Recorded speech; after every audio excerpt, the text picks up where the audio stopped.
இது மகிமை நேரம்.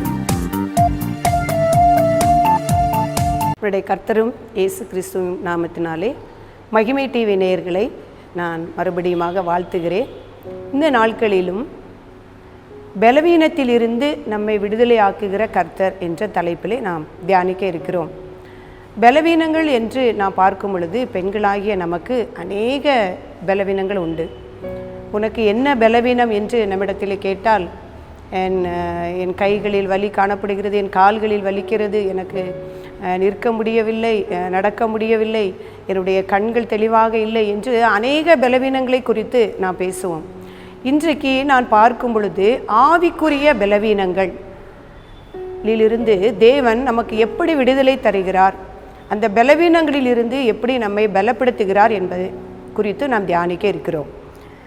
லூக்கா 13ஆம் அதிகாரம் 12ஆம் வசனத்திலே ஒரு ஸ்திரீ 18 வருஷம் கூனியாக இருந்த ஒரு ஸ்திரீயை நோக்கி இயேசு கிறிஸ்து, ஸ்திரீயே, உன் பலவீனத்திலிருந்து விடுதலையாக்கப்பட்டாய் என்று சொன்னார்.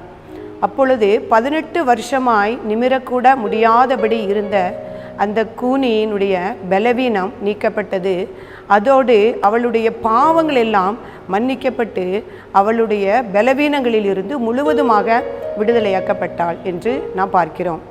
இப்போ பலவீனங்கள் என்றால் நம்முடைய சரீர அவயங்களில் அநேக அவயங்களில் காணப்படுகிற உள்ளான பலவீனங்கள், அதாவது நம்ம கண்களில் காணப்படுகிற பலவீனங்கள், உதடுகளில் காணப்படுகிற பலவீனங்கள், செவியில் காணப்படுகிற பலவீனங்கள், கை கால்களில் காணப்படுகிற உள்ளான மனிதனில் காணப்படுகிற பலவீனங்களை குறித்தும் அந்த பலவீனங்களில் இருந்து கர்த்தர் நம்மை எப்படி விடுதலை ஆக்குகிறார் என்பவைகளை குறித்தும் வேதாகமத்தில் இந்த பலவீனங்களில் காணப்படுகிற பெண்கள், இந்த அவயங்களை பலத்தோடு பயன்படுத்துகிற பெண்கள் ஆகியவற்றை குறித்து நாம் தியானிக்க இருக்கிறோம். முதலாவதாக பார்க்கும் பொழுது நம்முடைய உதடுகளில் காணப்படுகிற பலவீனம்.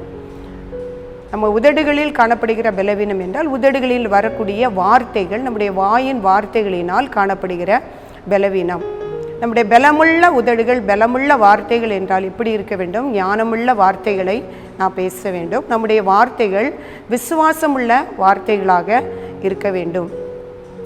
ஞானமில்லாத வார்த்தைகள், விசுவாசம் இல்லாத வார்த்தைகள், மனம் பதறி பேசுகிற வார்த்தைகள் நம்மிடத்தில் உண்டானால் அது பலவீனமுள்ள உதடுகள்.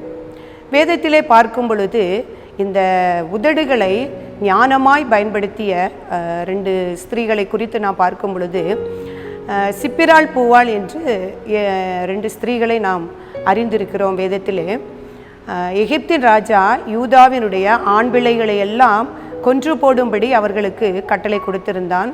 அந்த எகிப்தின் ராஜாவுக்கு கீழ் இவர்கள் பணிபுரிகிற மருத்துவச்சிகளாய் இருந்த பொழுதும் அந்த எபிரேய ஸ்திரீகளுடைய ஆண் பிள்ளைகளை காப்பாற்றி அந்த எகிப்தியர்கள் வந்து கேட்கும் பொழுது அவர்களுக்கு ஞானமாய் பதில் சொன்னார்கள் என்று நாம் வேதத்திலே வாசிக்கிறோம். எப்படி என்றால், எபிரேய ஸ்திரீகள் அவர்கள் நாங்கள் போகும் முன்னே அவர்கள் பிரசவித்து விடுகிறார்கள், அவ்வளவு பலமுள்ள ஸ்திரீகளாக இருக்கிறார்கள் என்று ஞானத்தோடு பதில் சொல்லி அந்த யூத ஜனங்களை காப்பாற்றினார்கள் என்று பார்க்கிறோம். அதே போல் நாமும் நம்முடைய வார்த்தைகளை ஞானமுள்ளவர்களாக பயன்படுத்தும் பொழுதுதான் நம்முடைய பிள்ளைகளையும் நம்முடைய குடும்பங்களையும் நம்முடைய சமுதாயத்தையும் கட்டி எழுப்ப முடியும்.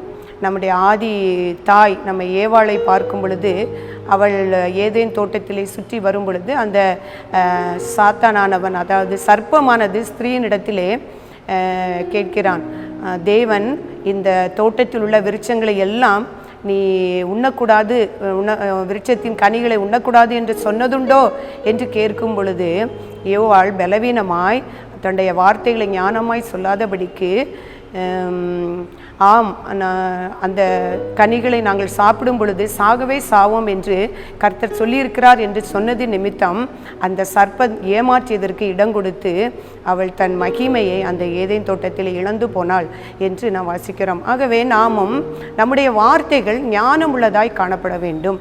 2வதாக பார்க்கும் பொழுது விசுவாசமுள்ள வார்த்தைகள் நம்மிலே காணப்பட வேண்டும். நாம் கர்த்தரை அறிந்த அந்த விசுவாச வார்த்தைகளை நாம் பேச வேண்டும். வேதத்திலே பார்க்கும் பொழுது நாகமானுடைய ஒரு வேலைக்காரி, ஒரு சிறு பெண், அவள் அடிமையாக அந்த நாகமானிடத்திலே சென்ற பொழுதும் அந்த நாகமானுக்கு அந்த விசுவாச வார்த்தைகளை கூறுகிறாள். எங்கள் தேசத்திலே ஒரு தீர்க்கதரிசி இருக்கிறார், அவரிடத்திலே நீர் போவீரானால் உம்முடைய குஷ்டரோகம் சுகமாகும் என்று விசுவாச வார்த்தைகளை கூறியது நிமித்தம் அந்த நாகமான் அந்த குஷ்டரோகத்தில் இருந்து விடுதலை பெற்றான் என்று நாம் பார்க்கிறோம். அதே போல நம்முடைய வார்த்தைகள் நிதானமாய் காணப்பட வேண்டும். அந்த எஸ்தர் சரித்திர புஸ்தகத்திலே பார்க்கும் பொழுது அந்த அகாஸ்வேருவின் மனைவியாகிய வஸ்தி ஒரு முறை அந்த அகாஸ்வேரு விருந்துக்கு அழைக்கும் பொழுது வரமாட்டேன் என்று பெருமையாக கூறியது நிமித்தம் அவளுடைய ஸ்தானத்திலிருந்தே அவள் தள்ளப்பட்டாள், தன்னுடைய மகிமையை அவள் இழந்தாள் என்று பார்க்கிறோம். அதே சமயத்தில் எஸ்தர் தன்னுடைய யூதா ஜனங்களை மீட்கும் பொருளாக அகாஸ்வேரு ராஜாவினிடத்தில் பிரவேசித்து ஞானமாய் பேசியது நிமித்தம் தம்முடைய ஜனங்களை ரட்சித்து கொண்டாள். ஆம் பிரியமானவர்களே, நாமும் நம்முடைய வார்த்தைகளை ஞானத்தோடும் நிதானத்தோடும் பதறாதபடிக்கு நாம் பேசினால் அநேகரை நாம் ஆதாயப்படுத்தி கொள்ள முடியும். நீதிமொழிகளில் சொல்லப்படும் பொழுது நீதியுள்ள உதடுகள் ராஜாக்களுக்கு பிரியம், நிதானமாய் பேசுகிறவனில் ராஜாக்கள் பிரியப்படுவார்கள் என்று வாசிக்கிறோம். இப்போ நிதானமாய் பேசி ராஜாக்களுடைய இருதயத்தையுமே நாம் ஆயத்தப்படுத்த முடியும். அதே போல மனம் பதறி ஒரு வார்த்தைகளையும் நாம் பேசக்கூடாது.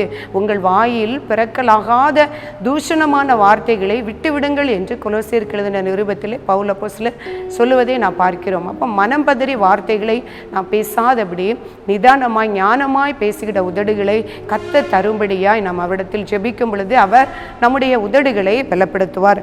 கடைசியாக பிரசங்கி 5:2 பார்க்கும் பொழுது தேவ சமூகத்தில் துணிகரமாய் உன் வாயினால் பேசாமலும் மனம் பதறி ஒரு வார்த்தையும் சொல்லாமலும் இரு. தேவன் வானத்தில் இருக்கிறார், நீ பூமியில் இருக்கிறாய், ஆதலால் உன் வார்த்தைகள் சுருக்கமாய் இருப்பதாக என்று. பெண்களாகிய நாம் வீண் பேச்சுகளுக்கும் அந்த கிழவிகள் பேச்சுக்கும் இடங்கொடாதபடி, கட்டுக்கதைகளுக்கு இடங்கொடாதபடி சுருக்கமாக நிதானமாய் ஞானத்தோடு பேசும் பொழுது அநேகரை நாம் ஆயத்தப்படுத்த முடியும். அப்படி நம்ம உதடுகளையும் நம்முடைய வார்த்தைகளையும் தேவன் பலப்படுத்தும்படியாக நாம் ஜெபிப்போம். ஸ்திரீயே, நீ உன் பலவீனத்திலிருந்து விடுதலையாக்கப்பட்டா என்று சொன்ன இயேசு கிறிஸ்துனுடைய வார்த்தை நம்முடைய உதடுகளையும் அவருக்கு நேராக ஞானம் உள்ளவைகளாக விசுவாசம் உள்ள வார்த்தைகளை பேசும்படியாக, நிதானமாய் நீதியான வார்த்தைகளை பேசும்படியாக, சுருக்கமாக பேசும்படியாக கர்த்தர் பலப்படுத்தும்படியாக நாம் ஜெபிப்போம்.